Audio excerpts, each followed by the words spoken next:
Hallelujah. Hallelujah. Amen. This is the end of the Praise the Lord. Hallelujah. Amen, amen, amen, amen, amen. Now, there are two, we mentioned earlier that there are two important ages in relation to the outworking of God's plans and purposes, and two harvest work. Donc, précédemment, nous avions mentionné qu'il y avait deux âges importants dans l'accomplissement des plans et des desseins de Dieu. Et nous avions également dit qu'il y avait deux moissons, deux types de moissons. They relate to the Old Testament age and the church age. Donc, cela a à voir avec l'âge de l'Ancien Testament et l'âge de l'Église. So we say the harvest associated with the Old Testament age leading to the sowing period of the church age. Donc, nous voyons l'œuvre de la moisson en lien avec l'âge de l'Ancien Testament qui nous conduit dans l'ensemencement de l'âge de l'Église. And we say the harvest period associated with the church age leading to the next age, the kingdom age. Et nous disons aussi que l'œuvre de la moisson de l'Église conduit à l'ensemencement pour l'autre royaume, le royaume l'âge du royaume. Now, because the Old Testament contains shadows of things in the New Testament age, that harvest associated with the Old Testament age leading to the birthing of the New Testament age is a pattern for the harvest of the church age. Et puisque nous disons que les choses de l'Ancien Testament, au fait, représentent l'ombre de celle du Nouveau Testament, on peut dire que cette moisson qui a eu lieu dans l'Ancien Testament et qui a donné ensuite naissance à l'âge de l'Église, comme contient des choses qui peuvent représenter le modèle dont on peut se fier pour l'âge de l'Église. Hallelujah. Amen. Amen. Well, first of all, let's note something in Exodus chapter 23, 14 to 17. Donc, remarquons d'abord quelque chose qui est contenu dans Exode 23, 14 à 17. Exodus 23, 14 to 17. So you can read. Donc, je vais le lire, Exode 23, versets 14 à 17. 3 fois par année, tu célébreras des fêtes en mon honneur. Tu observeras la fête des pains sans levain pendant 7 jours, au temps fixé dans le mois des épis. Tu mangeras des pains sans levain, comme je t'en ai donné l'ordre, car c'est dans ce mois que tu es sorti d'Égypte, et l'on ne se présentera point à vide devant ma face. Tu observeras la fête de la moisson, des prémices de ton travail, de ce que tu auras semé dans les champs, et la fête de la récolte à la fin de l'année, quand tu recueilleras des champs le fruit de ton travail. 3 fois par année, tous les mâles se présenteront devant le Seigneur l'Éternel. Amen. Amen. There are actually 7 feasts under the Old Testament. Donc, nous avons 7 fêtes dans l'Ancien Testament. But they are divided into 3 blocks. So they are celebrated in 3 time periods. Mais ces 7 fêtes, au fait, sont comme séparées en 3 blocs, donc elles sont célébrées dans 3 périodes différentes. So the first one is simply called the Feast of Unleavened Bread, which include the Passover, unleavened bread, and the first fruits, waving of the sheaves. Donc, la première, c'est la fête au fait des pains sans levain qui contient aussi la Pâque et des prémices qui tient compte au fait aussi du fait de what did you say? Waving of the sheaves of first fruits. Le fait qu'on vienne présenter au fait les épis, quelque chose. Amen. Et Hallelujah. puis les prémices. Non, ce Glory, qu'on glory, vient glory. présenter à Dieu là. Yeah. Ce qu'on vient Amen. présenter, tu viens comme pour le présenter là. Don't worry. gerbes. We go for- Les gerbes. Hallelujah. Amen. The second time of the gathering is just one feast, the Feast of Pentecost, which here is called verse 16, and the Feast of Harvest. La deuxième fête, c'est celle qu'on appelle la fête de la Pentecôte. Et dans ce passage, au verset 16, c'est ça qui est traduit par la fête de la moisson. And the third time is the end of the year, the seventh month. It's called the Feast of Ingathering. It includes the Feast of Trumpets, Atonement, and Tabernacle. Et le troisième bloc, au fait, c'est la fête, au fait, à la fin de l'année, donc au 7e mois, qui inclut, au fait, la fête des expiations, des tentes et puis des trompettes. Trumpets, Atonement, and Tabernacles. Yeah. Trompettes, expiations et puis les tentes. Now, as we have noticed, each feast is actually associated with harvest. You must reap the harvest of the blessing for you to celebrate that feast. Chaque fête, est en lien aussi avec la moisson. On doit comme récolter le fruit de la moisson pour pouvoir célébrer, la présenter pour célébrer la fête. Amen. But Amen.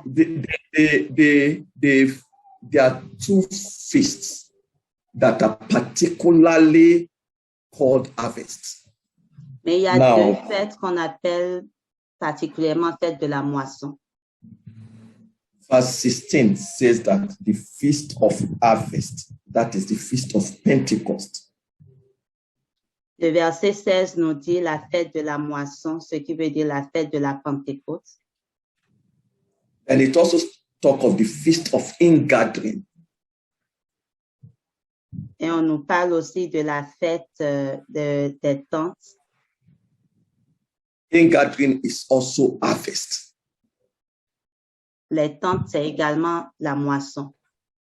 But it's a greater harvest. It's a full harvest. Mais c'est une moisson beaucoup plus grande, c'est la pleine moisson. So we have the feast of Pentecost associated with harvest, and we have the feast of ingathering, which includes trumpet, atonement, tabernacle, associated with a greater harvest. Donc, nous avons la fête au fait de la Pentecôte qui nous parle de la moisson. Et nous avons également la fête des rassemblements au fait qui inclut la trompette, l'expiation, les tentes, mais qui nous parle d'une plus grande moisson. Now, of course, we know that one of a major purpose of the Old Testament age was to prepare God's people to receive the adoption of sonship. Nous savons que l'un des objectifs, en tout cas l'un des principaux objectifs au fait de l'Ancien Testament, c'était de préparer le peuple de Dieu à recevoir l'adoption.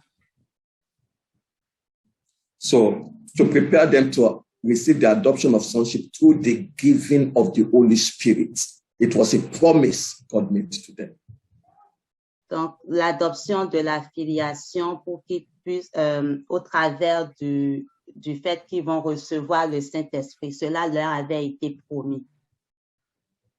So, a culmination of the harvest, a peak of the harvest under the Old Testament was the outpouring of the Holy Spirit on the day of Pentecost. Dans l'accomplissement de la moisson ou le pic même de la moisson durant le temps de l'Ancien Testament, c'était l'effusion du Saint-Esprit. Amen. Amen. But you know, that is also associated with the work of sowing in this church age. Mais cela est également en lien avec l'œuvre de l'ensemencement dans l'âge actuel de l'Église. So we receive the adoption of son, we receive the Holy Spirit. Donc, nous recevons l'adoption en tant que fils et nous recevons le Saint-Esprit. But all that we can realize under that experience is just a small harvest. The Bible calls it the first fruits of the Spirit. Et tout ce qu'on est capable d'accomplir au fait dans cette atmosphère-là, dans tout ce qu'on a reçu là, en fait, ce n'est qu'une petite moisson. Les Écritures l'appellent les arts de l'Esprit.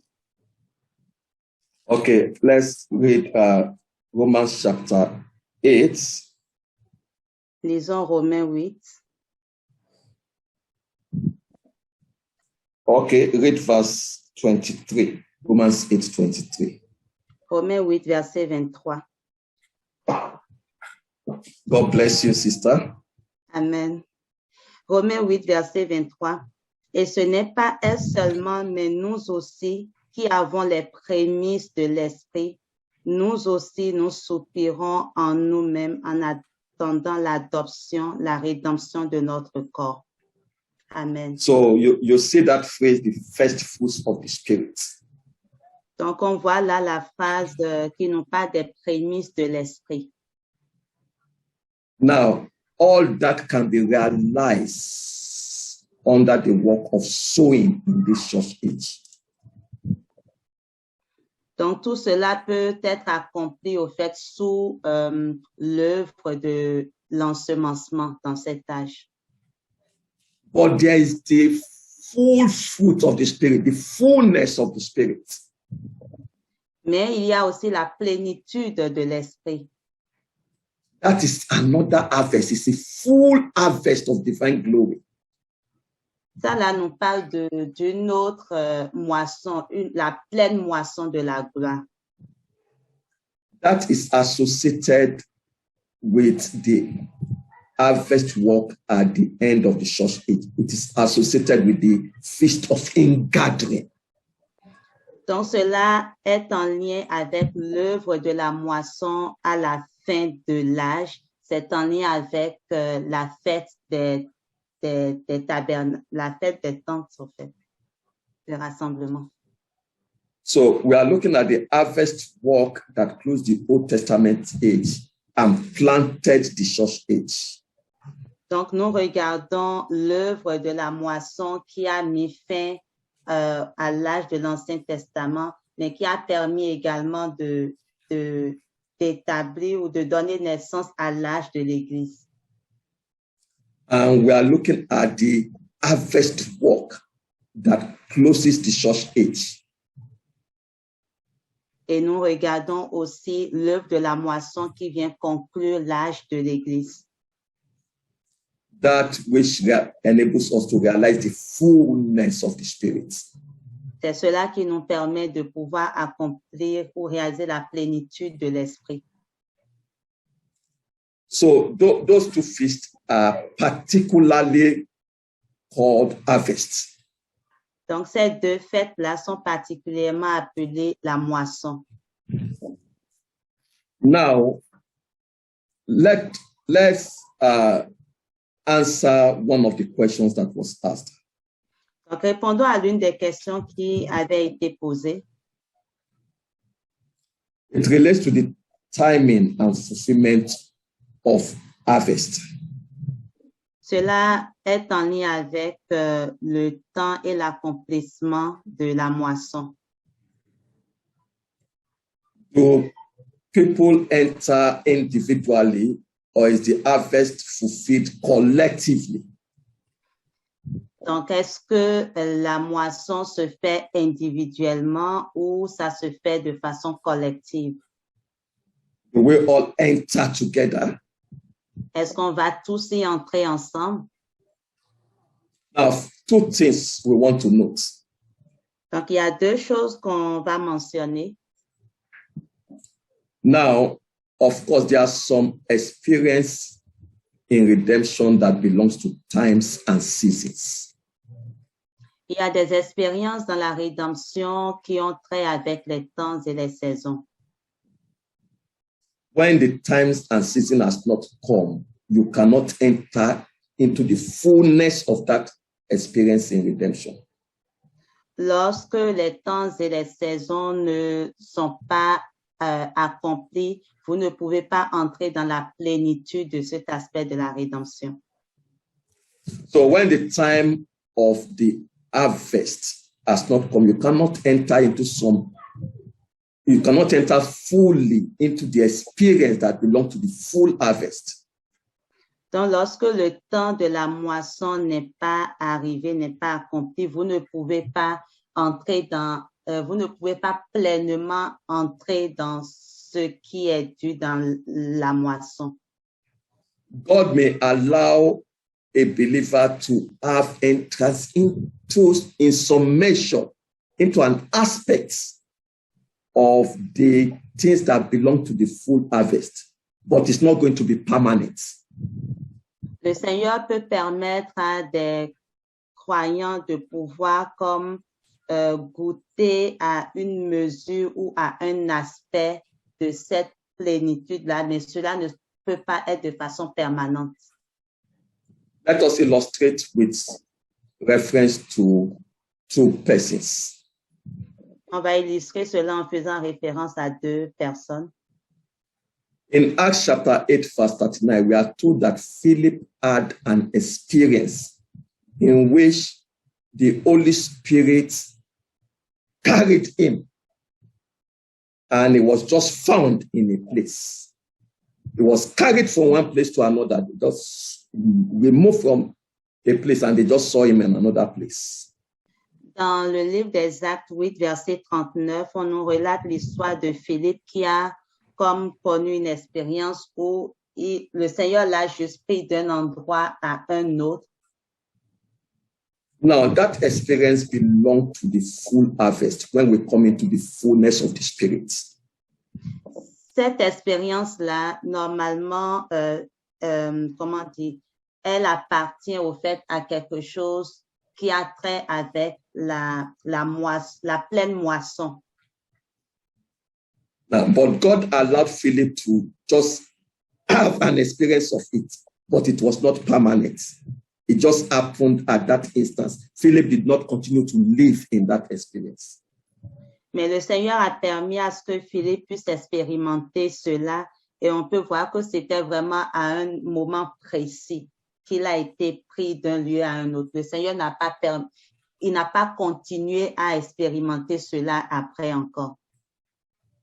But when the full harvest is entered into and the fullness of the Spirit is fulfilled, it is a permanent life with the believer. Mais lorsqu'on on va entrer pleinement dans la moisson ou dans la plénitude de l'esprit, ce qu'on vient de relater là, ça devient comme l'expérience permanente du croyant. And let's also look at Paul. In Philippians chapter 3 and also in 2 Corinthians chapter 5, Paul says that, okay. On peut voir également l'exemple avec Paul, soit dans Philippiens 3 ou dans 2 Corinthiens 5. So Paul says that he wanted to have an experience. He wanted to come out from among dead people. Donc, Paul disait qu'il voulait expérimenter quelque chose. Il voulait comme avoir une expérience d'entre les morts. That is, while he's physically alive, he wants to have a divine body that is not subject to death and the limitations of this world. Donc, ce qu'il voulait, au fait, pendant qu'il était encore vivant, il voulait avoir cette expérience-là où il va revêtir un corps divin, bien qu'étant encore vivant. Yeah. But even though Paul was so faithful and desired God so greatly, he could not enter into it because it belongs to times and seasons. Et bien que Paul soit fidèle et qu'il s'attachait véritablement à Dieu, le Seigneur n'a pas permis à ce qu'il expérimente cela parce que cette expérience-là, en fait, est reliée à des temps et des saisons. It's something that is due in the fulfillment of the harvest. Donc, c'est quelque chose qui est dû dans l'accomplissement de la moisson. And Paul was not living in that time. Et Paul ne vivait pas dans ce temps-là. So that is the first thing. Donc, c'est la première chose. Then secondly, when that time comes according to God's times and season, Donc, la deuxième chose, lorsque ce temps-là, donc selon les temps et les saisons de Dieu, lorsque le temps-là vient, every man enters into it in his own order. chaque personne y entre selon son rang. For example, look at the harvest of the Old Testament age. Par exemple, regardons à la moisson de l'âge de l'Ancien Testament. The Lord, first of all, gathered 12 apostles. Donc, tout d'abord, le Seigneur a rassemblé 12 apôtres Then he gathered 120. et après 120. Then on the day of Pentecost, multitudes were gathered. Et au jour de la Pentecôte, une multitude a été rassemblée. Every man entering in his own order. Donc, chaque homme y entre selon son rang. Praise the name of the living God.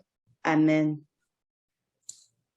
Now, but then, before we can say that a particular event has been fulfilled and a particular time has set in, Avant qu'on ne puisse dire qu'un événement particulier s'est réalisé et ou qu'un temps particulier, que le temps est arrivé au fait, there must be a significant number of persons that have entered into that experience.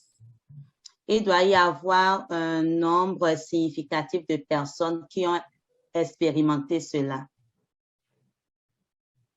For example, why individuals may be having great encounters with God, and it's possible that some few persons may be pushing forward and breaking through.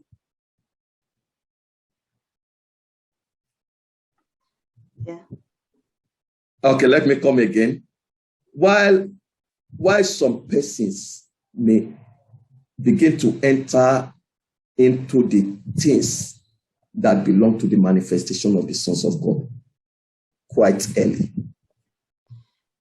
Alors que certaines personnes, au fait, peuvent entrer déjà dans l'expérience, au fait, de la manifestation des fils de l'homme très tôt ou assez tôt. But that time cannot be said to have set in until there is a significant number of persons who have entered into that life and are going forth in ministry. On ne peut pas dire que le temps est arrivé, au fait, pour la manifestation des fils de l'homme, tant qu'une multitude de personnes ne seraient pas entrées dans cette expérience également. And even when that is fulfilled, God's people will be in their various orders, every man in his own order.